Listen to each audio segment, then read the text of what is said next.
Hello students, स्वागत है आप सभी का आज की इस वीडियो में।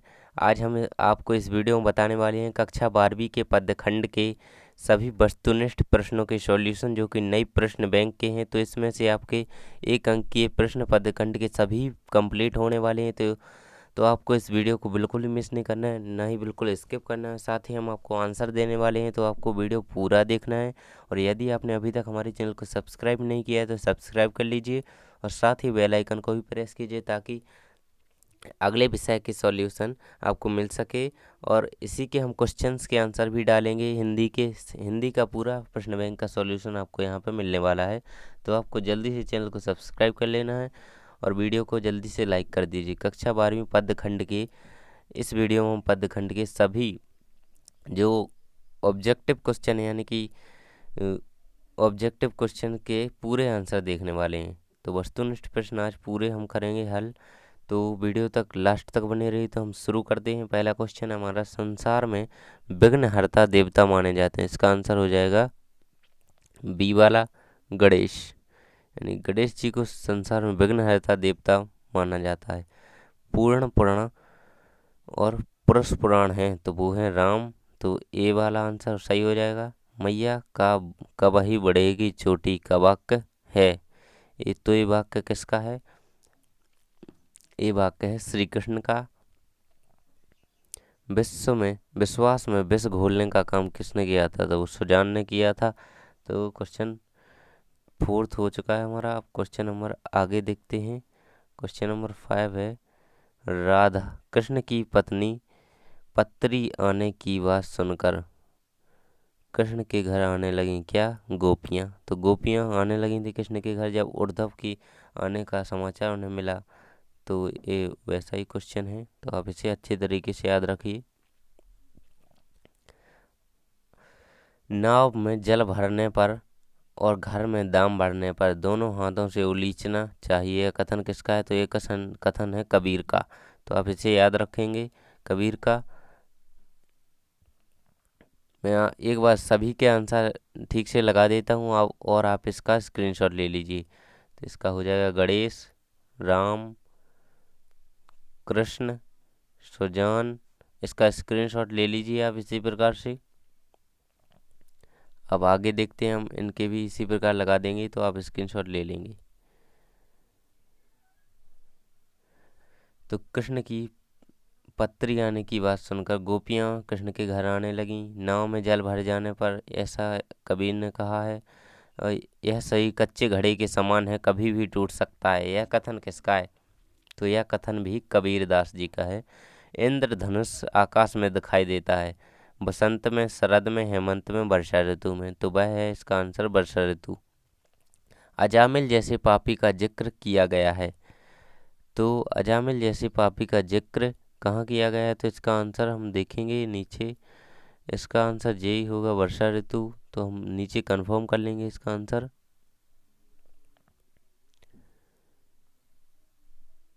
हाँ, नहीं, 9 का केवट प्रसंग है, थर्ड वाला। क्वेश्चन नंबर 9 का अजामिल वाले का, अजामिल जैसे पापी का जे है केवट प्रसंग में। तो आपको यही वाला लगा लेना है, केवट प्रसंग। इसका वर्षा ऋतु है और ये कबीर है, इसका भी कबीर। तो इस प्रकार से इसकी स्क्रीनशॉट ले लीजिए। तब हम और नीचे देखते हैं, विघ्न बाधाएं सहम कर मार्ग छोड़ देंगी। तो इसका आंसर नीचे देखेंगे हम। नीचे इसके आंसर दिए गए हैं, नव युवक का। क्वेश्चन नंबर 11 का ब्रजभाषा है आंसर।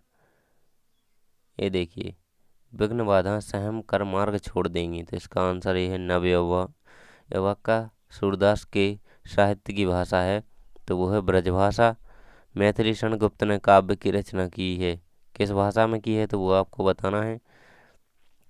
तो 12 का हो जाएगा हमारा खड़ी बोली। खड़ी बोली हो जाएगा इसका आंसर।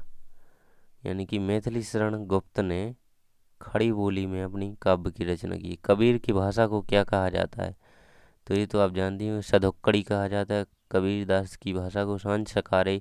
भारत माता की आरती कौन करता है? तो चंदा सूरज करते हैं। आगे है क्वेश्चन नंबर 15।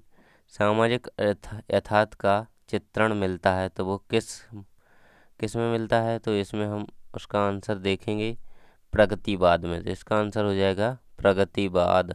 तो ये हमारे पूरे विकल्प जो आपके आते हैं वो पदखंड के पूरे ही कंप्लीट हो चुके हैं। अब हम नीचे और देखेंगे।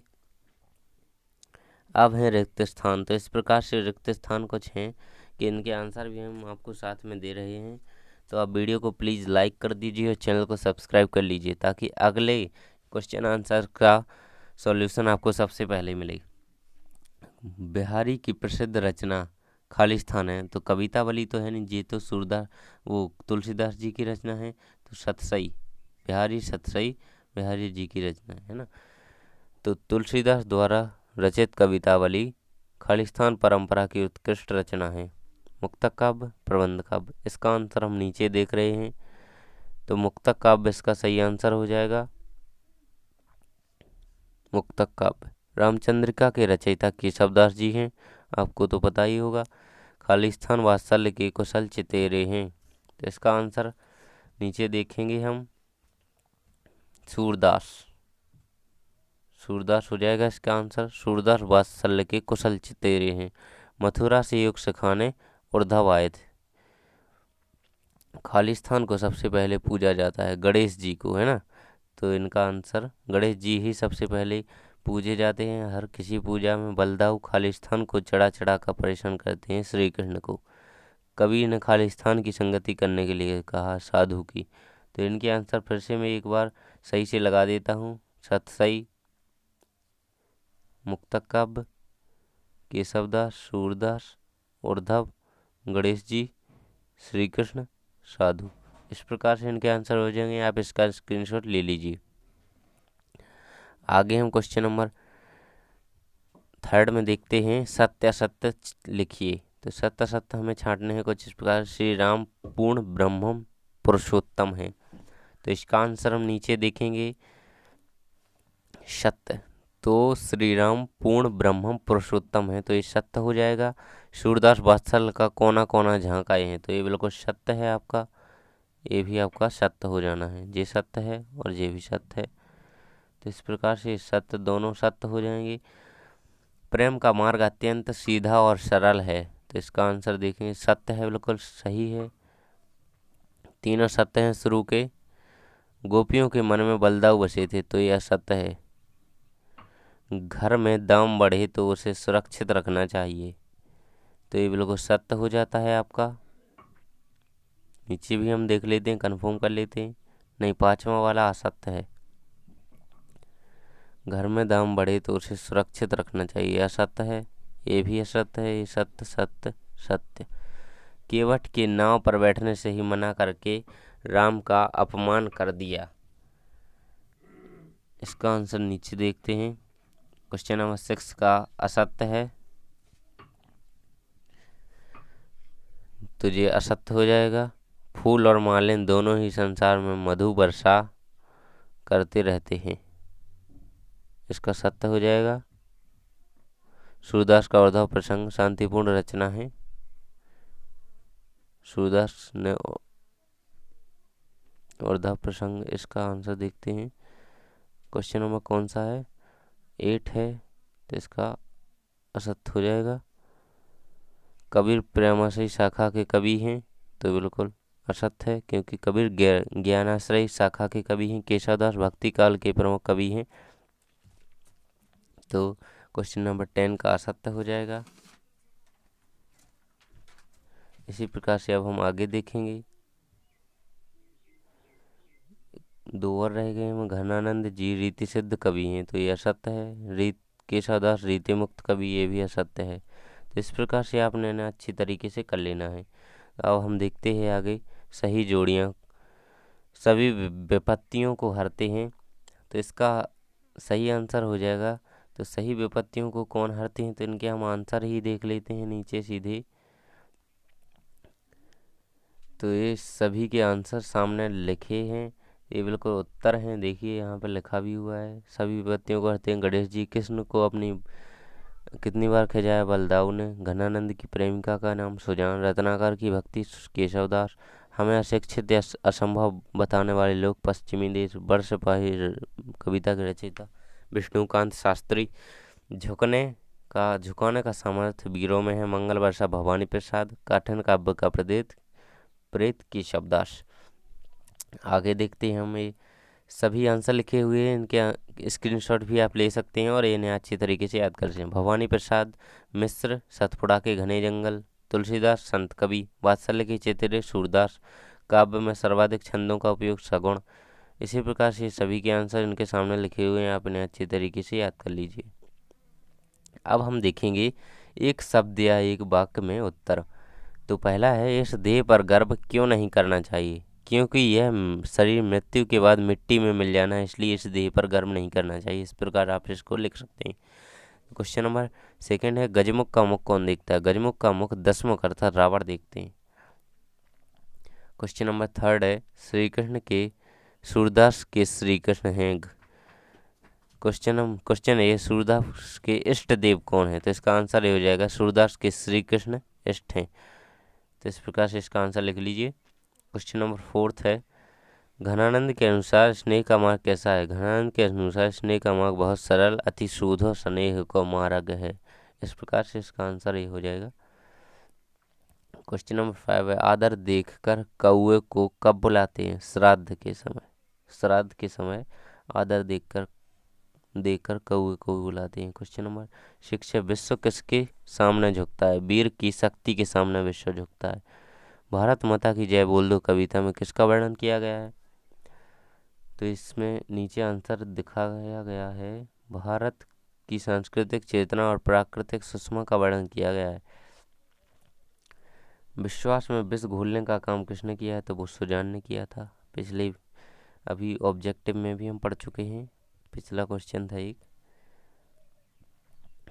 क्वेश्चन नंबर 9 है, बिहारी किस काल के कवि हैं? तो रीति काल के बहुत इंपॉर्टेंट क्वेश्चन है, आ सकता है। इनमें से बहुत से क्वेश्चनों के पूछे जाने की संभावना है, तो आपको ये अच्छी तरीके से कर लेना है, क्योंकि ये ऑफिशियली एमपी बोर्ड के विमर्श पोर्टल पर ही प्रोवाइड कराए गए हैं। इनके आंसर हम आपको दे रहे हैं। मैथिली शरण गुप्त ने किस भाषा में काव्य रचना की है? मैथिली शरण गुप्त ने खड़ी भाषा में काव्य रचना की है।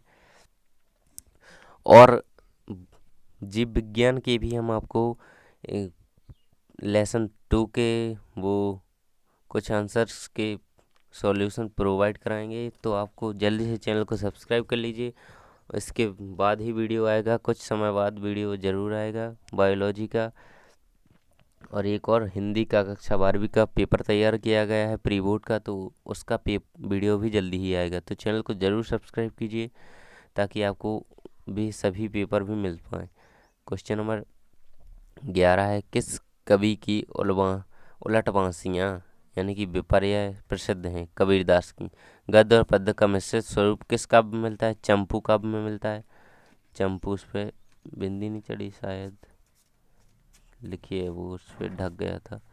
तो 2 अंकीय क्वेश्चन के आंसर हम अगली वीडियो में देखेंगे, क्योंकि वीडियो बहुत लंबा हो जाएगा। तो जल्दी से चैनल को सब्सक्राइब कर लीजिए और वीडियो को लाइक कर दीजिए। 2 अंकीय क्वेश्चन के हम आंसर अगली वीडियो में देखेंगे, तो आपको चैनल को सब्सक्राइब कर लीजिए ताकि जब भी आप वीडियो हम डालें तो आपको तुरंत ही वीडियो मिल सके। Thanks for watching.